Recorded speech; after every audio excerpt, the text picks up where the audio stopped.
www.geroy.com. Pemirsa, selamat siang. Salam jumpa dengan saya Yohanes Tusi. Kita kembali dalam acara Dialog Tokoh. Kali ini kita akan bincang-bincang berkaitan dengan peran perempuan Papua dan dinamika perjuangannya di secara khusus Kabupaten Mimika.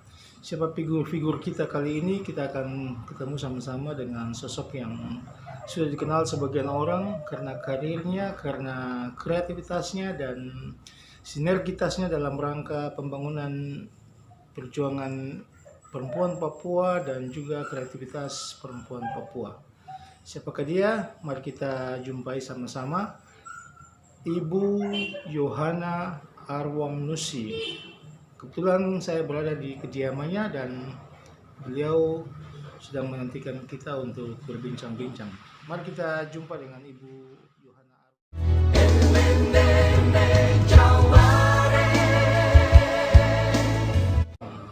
Selamat siang Ibu Yohana Arwam, terima kasih sudah berkenan untuk menerima kami dari Geroy.com khusus untuk dialog tokoh perempuan Papua, dan kita akan bincang-bincang sedikit terkait dengan siapakah Ibu Yohana sendiri, karir dan perjalanan karir, dan apa yang Ibu bisa sampaikan berkaitan dengan dinamika perempuan Papua, kreativitasnya, dan juga ekspektasi atau harapan-harapan yang dibutuhkan ke depan dalam rangka pengembangan jati diri perempuan Papua. Iya, baik. Terima kasih sekali atas kesempatan ini. Tidak menyangka kalau dikasih kesempatan untuk bisa berbagi sedikit tentang kita perempuan Papua, khususnya yang ada di Timika. Ya, saya kira mungkin sudah tidak asing lagi untuk sebagian orang. Saya sendiri pribadi nama Yohana Arwam. Karena sudah berkeluarga, lebih banyak orang mengenal saya sebagai Ibu Nusi karena kebetulan suami saya Pak Domingus Nusi, orang Waropen tentunya. Saya lahir dan dibesarkan di Jayapura, tepatnya di Tanjung Ria, BSG, di asrama polisi SPN BSG, kurang lebih 47 tahun yang lalu. Kemudian ikut orang tua sekitar 10 tahun di Wamena karena beliau bertugas sebagai seorang anggota polisi. Setelah itu pindah lagi ke Jayapura, menyelesaikan SD, SMP, SMA, serta perguruan tinggi di Jayapura. Dan 98 saya di Timika ikut suami. Setelah itu kembali untuk menyelesaikan studi dan sekarang sudah menetap di Timika. Kami punya 4 orang anak, 2 laki-laki dan 2 perempuan. Di karir kepegawaian, Ibu sekarang di kantor mana? Di dinas mana? Ya, saya sekarang di Dinas Koperasi dan UKM Kabupaten Mimika sebagai Kepala Bidang Kelembagaan dan Pengawasan. Oke Ibu, mungkin bisa diceritakan sedikit suka duka sebagai seorang ASN di Kabupaten Mimika sebelum kita ke hal yang lain. Ya, sebenarnya kalau mau bilang suka duka, ya pastilah dalam pekerjaan itu pasti ada. Tinggal bagaimana kita menyikapi situasi yang ada. Puji Tuhan selama ini semua berjalan dengan baik. Walaupun sejujurnya ya, mungkin penempatan kita harapannya ke depan mungkin bisa sesuai dengan basic kita, sehingga ya ilmu kita itu bisa tetap berkembang. Tetapi pada prinsipnya kita selalu siap di mana saja. Apalagi kalau kita itu ingin maju, pasti kita akan berusaha untuk bisa. Nah, karir yang dicapai sampai saat ini yang paling tinggi di jabatan apa?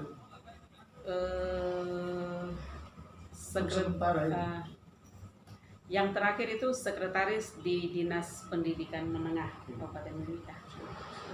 Oke, Bu Aram, sekarang kita mau bincang-bincang terkait dengan peran perempuan Papua. Apa yang Bu lihat dari peran perempuan Papua secara khusus di pemerintahan Kabupaten Mimika dulu?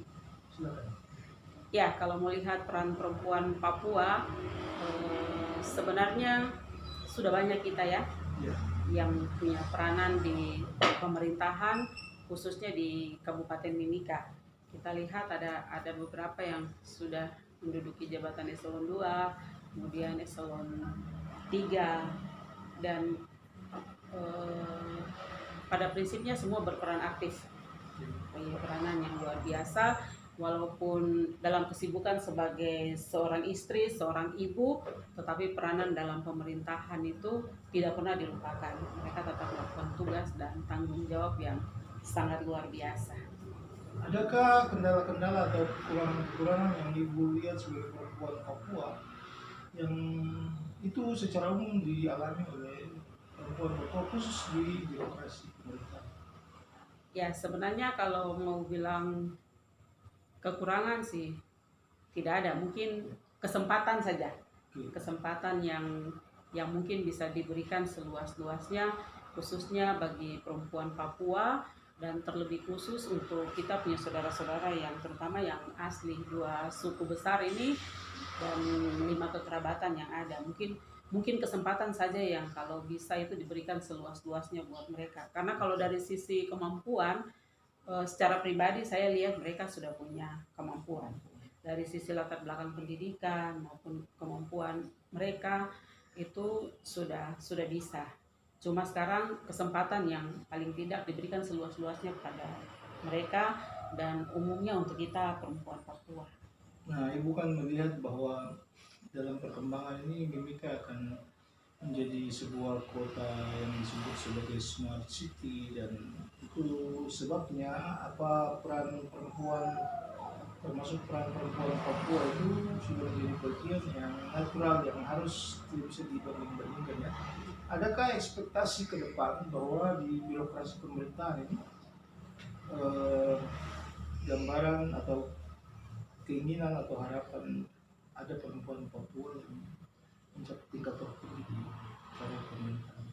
Iya, kalau terkait dengan itu pastilah sebagai seorang perempuan Papua, kami punya harapan yang sangat besar bahwa yang tadi saya sampaikan bahwa ada kesempatan yang luas yang diberikan kepada kita perempuan Papua, khusus buat saudara-saudara kita yang dua suku besar ini, Amume dan Kamoro.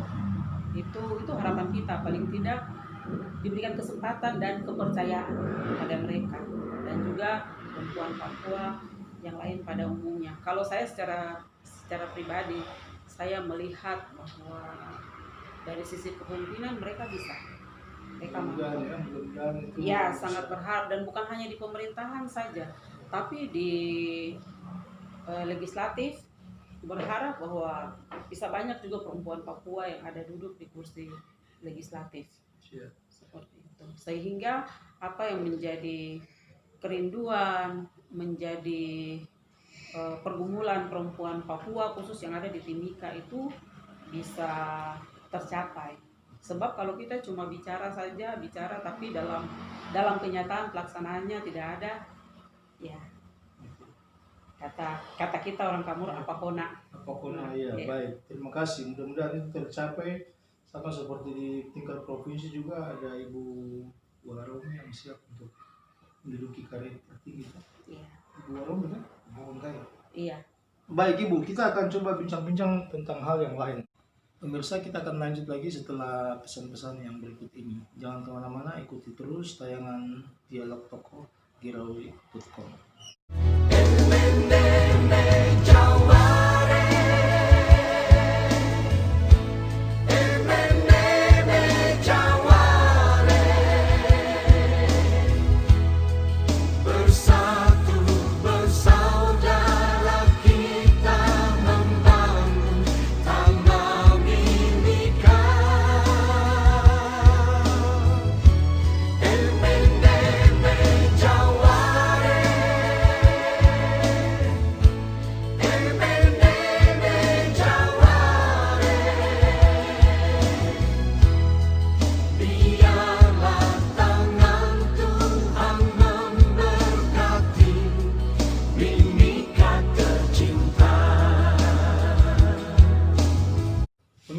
jumpa kembali dalam dialog tokoh di siang hari ini.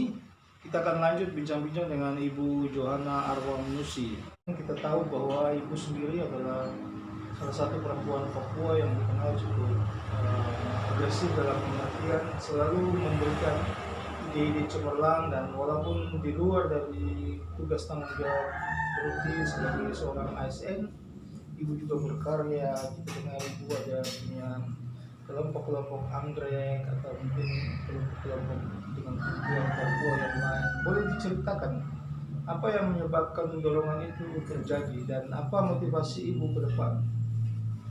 Iya, baik. Yang pertama sih berlatar belakang karena pendidikan. Saya sebenarnya sarjana pendidikan yang tadinya saya seorang guru, kemudian dipindahkan jadi kepala distrik, kemudian ke dinas pendidikan, dan sekarang di dinas koperasi. Nah, kembali karena latar belakang sarjana pendidikan biologi yang membuat sehingga ada kerinduan saya untuk bisa mengajak tidak hanya perempuan Papua, tetapi kita semua perempuan Papua yang ada, semua perempuan yang ada di Timika maupun di Papua, bagaimana bisa ada sesuatu hal yang kita buat yang bisa membangun, bisa memotivasi orang lain, dan selain itu bisa menjadi sumber pendapatan bagi keluarga. Nah, lebih khusus kita yang di Timika, karena kebanyakan kita hanya berpikir di ASN dan juga perusahaan, sementara ada banyak hal yang bisa kita perbuat. Dan kerinduan saya lebih khusus di sini untuk masyarakat asli, bagaimana kita menjaga kekayaan alam kita yang ada. Kebanyakan kita berpikir bahwa kekayaan alam kita yang ada mungkin tambang yang sekarang sedang dikelola oleh PT Freeport. Sementara kekayaan kita yang ada di hutan juga banyak, yang di laut juga banyak. Tinggal bagaimana kita mengelolanya sehingga bisa tidak hanya mendatangkan penghasilan atau pendapatan untuk kita, tetapi juga kita menjaga kelestariannya. Sebagai contoh, misalnya anggrek. Kita lihat banyak pengusaha-pengusaha kayu di sini. Hutan ditebang, otomatis kalau pohon yang besar jatuh akan menimpa pohon yang kecil-kecil, dan di satu pohon itu biasanya terdapat sekian banyak anggrek spesies di pohon tersebut. Nah, ini kan sangat disayangkan kalau mereka tebang dan membiarkan begitu saja. Yang pasti lama-kelamaan akan punah. Kita kan belum tahu apakah ada di situ yang endemik atau tidak, atau yang sudah termasuk jenis langka atau tidak. Jangan-jangan di antara itu ada yang benar-benar endemik cuma ada di Kabupaten Mimika, sementara kita belum mendatanya. Termotivasi karena itu, saya secara pribadi berusaha untuk coba bisa budidaya, walaupun memang masih skala kecil, skala rumah tangga, tetapi puji Tuhan lewat semua itu sudah banyak ibu-ibu juga yang terpengaruh dan sudah mulai kumpul-kumpulkan anggrek. Sering kita diskusi bagaimana untuk pengembangannya ke depan, dan dalam kaitannya dengan itu saya berencana bikin taman edukasi untuk ya bisa jadi tempat rekreasi, tapi juga bisa jadi tempat untuk edukasi bagi anak-anak sekolah ataupun masyarakat umum yang ada di Kabupaten Mimika. Semacam apa namanya, kalau di kelompok anggrek namanya apa? Kalau Perhimpunan Anggrek Indonesia itu memang satu wadah yang ada di Indonesia dan juga di Provinsi Papua, tapi kita di Mimika belum terbentuk ya, cuma sudah sempat didiskusikan dengan Kepala Dinas Pertanian.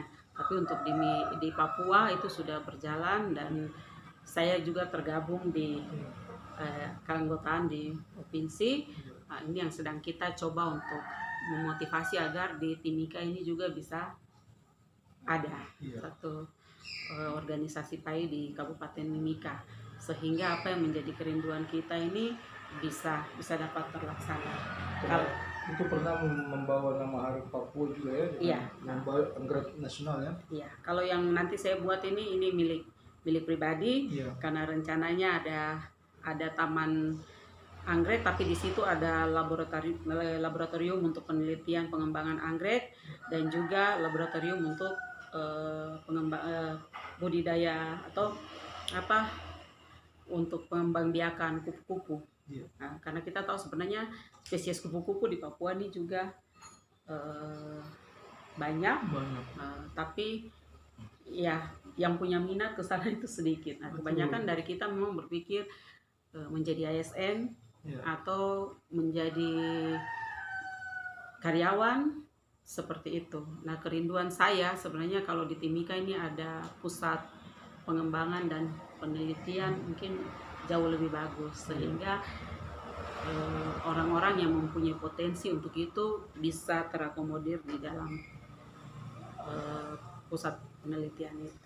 Sampai sejauh mana rencana untuk melakukan taman anggrek itu sampai saat ini? Iya, saat ini masih persiapan lahan, baru mulai dibongkar-bongkar sedikit. Yang jelas penataannya saya tidak mau hutan itu dikasih habis, tapi dia memang masih tetap hutan murni itu masih ada. Mungkin tinggal dipoles sedikit untuk mempercantik sehingga lokasi yang tadinya tidur tidak digunakan itu bisa dimanfaatkan.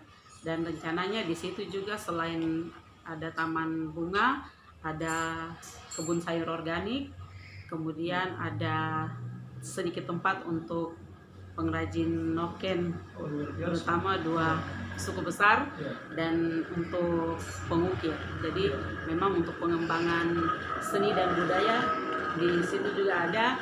Rencananya ada kawasan wajib untuk seka, sehingga budaya kita ini juga tidak harap punah. Ya, wah, menarik sekali Ibu Yohana Arwam cerita-cerita tentang karya dalam dinamika anggrek di Kabupaten Mimika, secara khusus di wilayah distrik Buan. Pemirsa, kita akan lanjut lagi setelah pesan-pesan yang berikut ini. Jangan kemana-mana, ikuti terus tayangan Dialog Tokoh Girawi.com.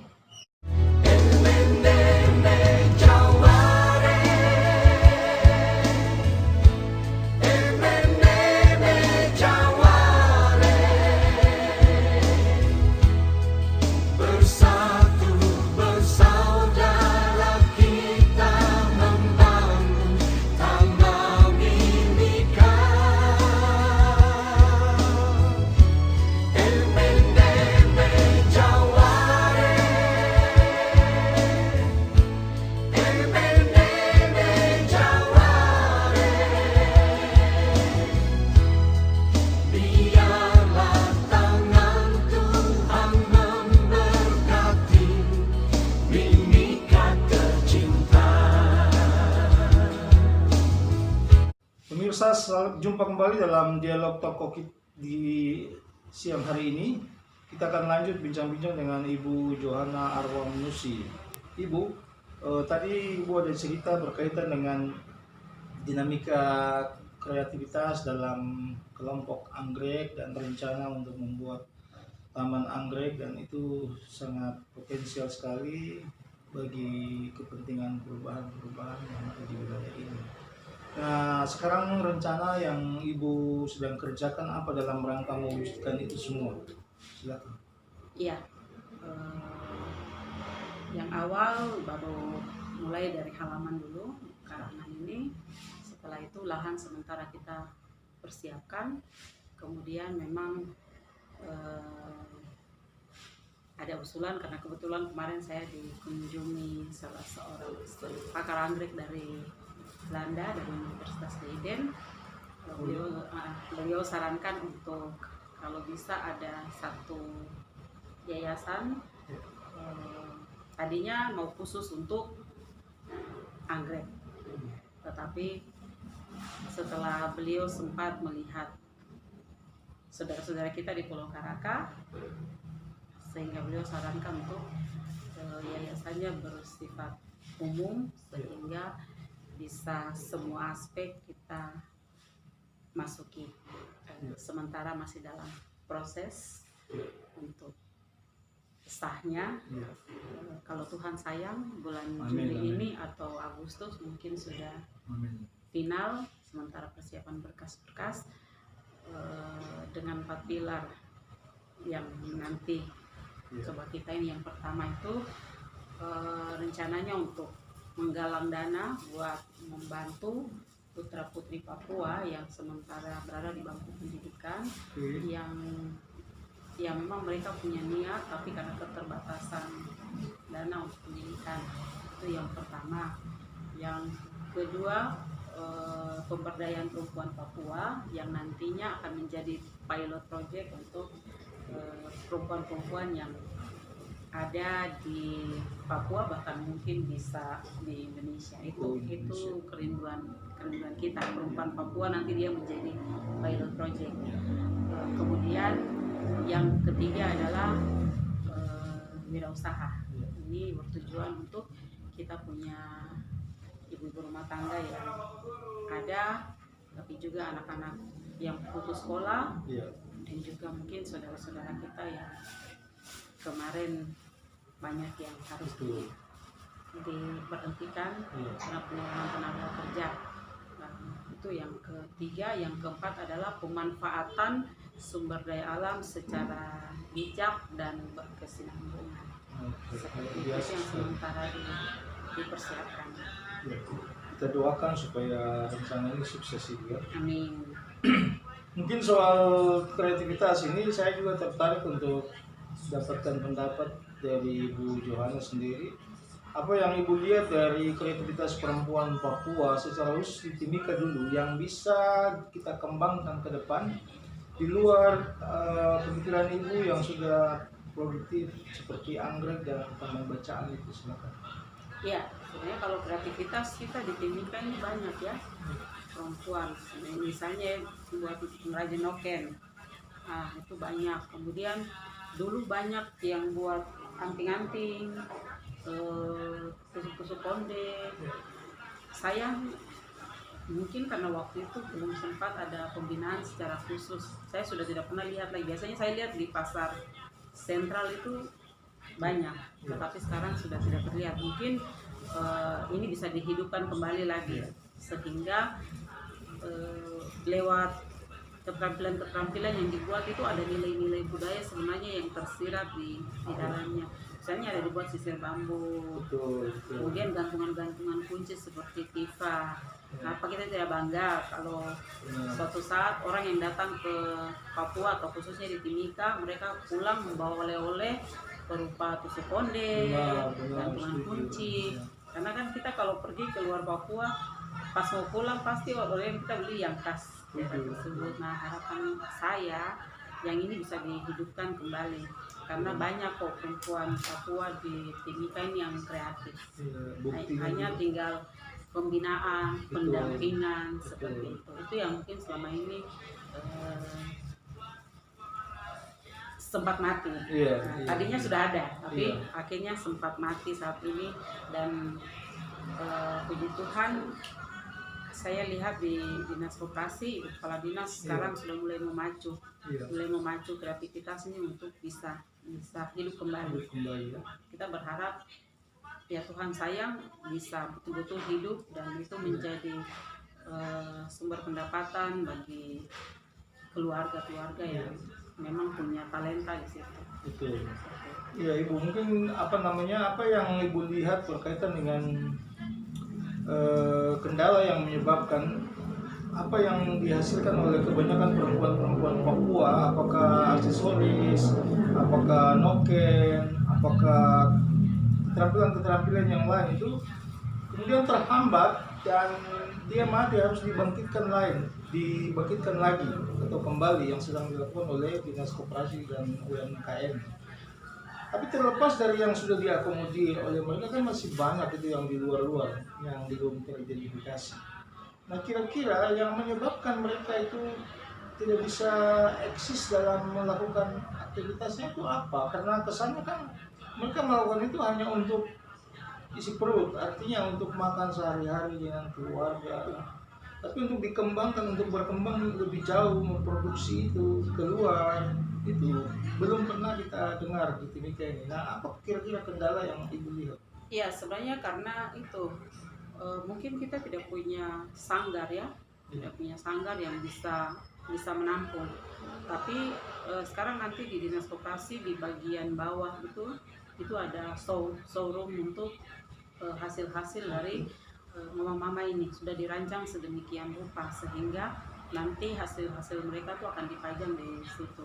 Nah, ini kita lihat banyak yang dibuat mungkin di pinggir-pinggir jalan, di samping gedung Emeneme, di Timika, lapangan Timika Indah depan-depan itu banyak. Tapi mungkin dari segi harga juga, Betul. karena mungkin mama-mama nih merasa mereka buat itu butuh waktu, Betul. sehingga harga pun menjadi mahal. Iya. Nah, pada akhirnya kita juga jadi kalah bersaing. Betul. Sementara kalau kantong-kantong yang dari benang-benang sintetis itu dengan menggunakan jarum hak itu kan bukan hanya orang Papua saja yang bisa bikin. Betul. Nah, banyak yang bisa bikin. Betul. Tapi kan harganya yang dijual mama nih ya boleh dibilang lumayan mahal. Sehingga orang mau beli juga pikir-pikir. Beda dengan noken yang asli. Noken yang asli kalau memang harganya mahal itu wajar. Iya. Karena apa? Ini juga masyarakat juga harus tahu. Harus bisa membedakan mana noken dan mana bukan. Iya. Karena kebanyakan yang tas-tas dari benang sintetis itu dianggap sebagai noken padahal bukan. Betul. Nah, kalau noken yang asli itu kan bahan bakunya susah didapat. Iya. Betul. Kemudian membuatnya itu butuh waktu karena harus dengan tangan. Iya. Nah, itu yang kalau diberikan harga yang mahal ya wajar saja. Akhirnya orang di luar Papua mereka mulai mencontoh dan mereka menjual jauh lebih murah. Ya, seperti Gitu. itu. Nah, ini yang kita berharap memang ada aturan yang betul-betul sehingga kalau noken itu memang hanya oleh masyarakat asli yang buat, ya itu harus dilindungi ya, dilindungi apa yang mereka punya supaya hal ini bisa diberikan turun-temurun. Karena belum tentu kita punya anak-anak sekarang ini juga bisa. Iya. Coba bayangkan yang noken dari gunung dengan di pesisir, Iya. pasti banyak kita punya anak-anak yang Betul, hari ini sudah banyak tidak yang- tahu buat. Iya, benar, setuju. Apalagi dianggap itu rumit, Iya.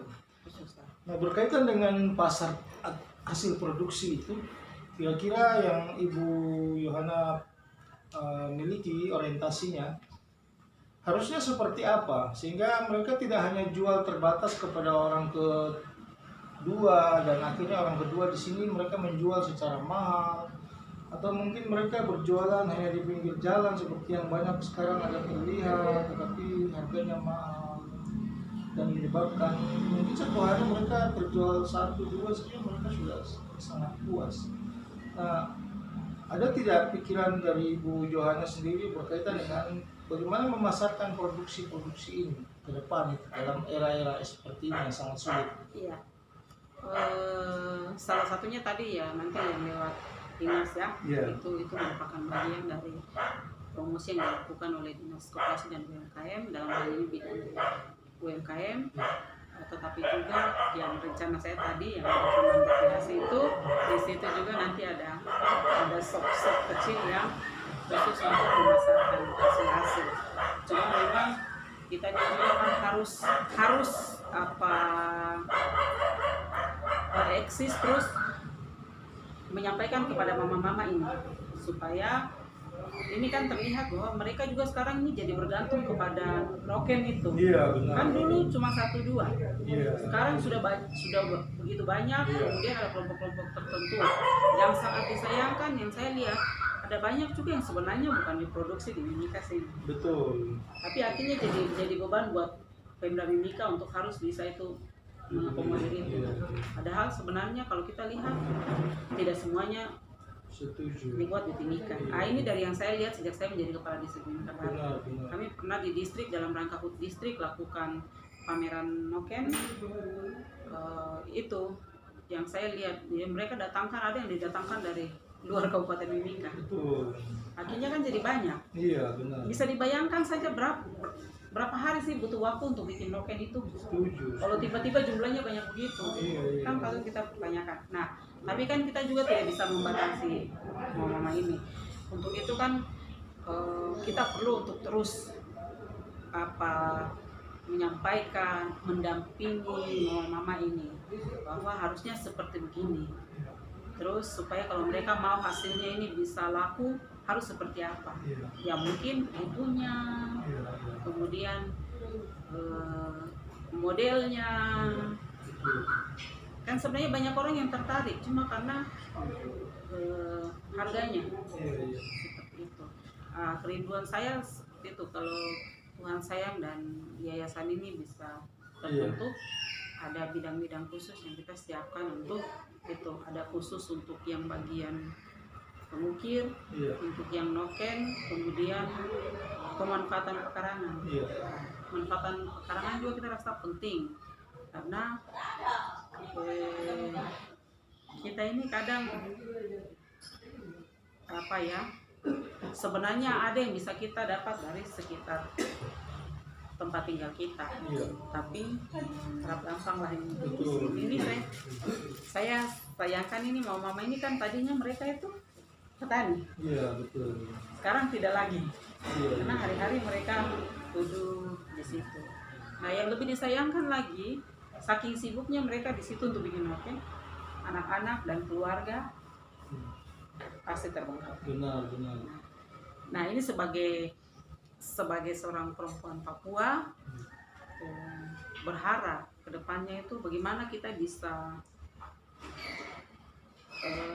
membantu mama-mama ini untuk mencari solusi supaya mereka tidak hari-hari ada di pinggir-pinggir jalan itu. Nah dulu saya pernah diskusi dengan Ardin, kenapa tidak tertarik untuk mengakomodir mereka, dan Ardin mungkin bisa kerjasama dengan instansi pemerintah yang terkait dan melakukan pasar ke negara-negara tetangga seperti ke PNJ, Malaysia, Singapura, Thailand, Burma. Nah ada tidak dari misalnya yang ibu ketahui pemikiran untuk sehingga mereka tidak lagi menjadi semacam beban bagi mereka sendiri untuk berjualan di pinggir-pinggir jalan, tetapi begitu jadi sudah ada yang nampung karena ada sinergitas kerjasama antara pemerintah dengan HIPMI atau mungkin Ardin. Nah, mereka itulah yang muda-muda yang bertugas untuk mencari pasar dengan kompensasi-kompensasi yang sama-sama menguntungkan. Ada tidak pikiran seperti itu? Ya, kalau yang saat ini yang saya tahu itu yang sementara lagi dilakukan oleh Kepala Dinas Koperasi dan UKM. Apa yang dibuat di kantor Dinas Koperasi nanti tujuan dari yang ada ini, sehingga mama-mama itu mereka bisa lebih punya banyak waktu di rumah. Jadi hasil karya mereka tuh tidak semua akan dipajang di dinas, akan dibuat dalam bentuk katalog, tinggal orang memilih yang mana mereka mau, dinas akan melanjutkan ke mama-mama ini. Kita berharap ini dapat segera terlaksana sehingga apa yang selama ini digumuli itu bisa kita doakan ya. Ya, Ibu mungkin closing statement saja terkait dengan perempuan Papua dan kreativitasnya. Apa yang Ibu mau sampaikan berkaitan dengan perempuan Papua dan apa juga yang harus dilakukan dengan kreativitas yang mereka miliki? Iya, baik, buat semua perempuan Papua yang ada di Timika secara khusus dan di Papua secara keseluruhan, pada prinsipnya kita ini punya begitu banyak talenta. Untuk itu mari kita saling bergandengan tangan untuk saling mengisi. Siapa punya kelebihan di bidang ini, menolong yang lain yang sekiranya punya kerinduan untuk bisa juga seperti itu, saling bahu-membahu sehingga apa yang menjadi kerinduan kita bersama bahwa perempuan Papua ini bisa, itu dapat terlaksana.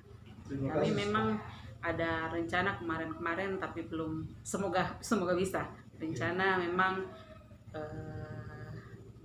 mendatangkan orang untuk pelatihan pembuatan baju pengantin, tapi dari batik Papua. Kemudian ada yang saya lihat juga dari Wamena, dari noken-noken. Mungkin kita juga rancang dari yang bahan tikar ini seperti apa, sehingga bisa ya menjadi nilai tambah lah untuk kita, tentunya dengan tidak mengurangi nilai-nilai budaya yang ada di Papua. Kita sebagai perempuan Papua yang sudah diberikan karunia yang begitu banyak, mari kita sama-sama kita memanfaatkan semua yang ada ini sehingga kita bisa sama-sama bangun kita Papua tercinta, lebih khusus kita yang ada di Kabupaten Mimika.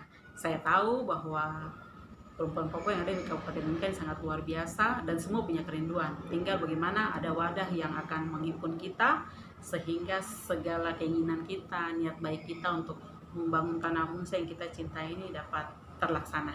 Demikian. Amin.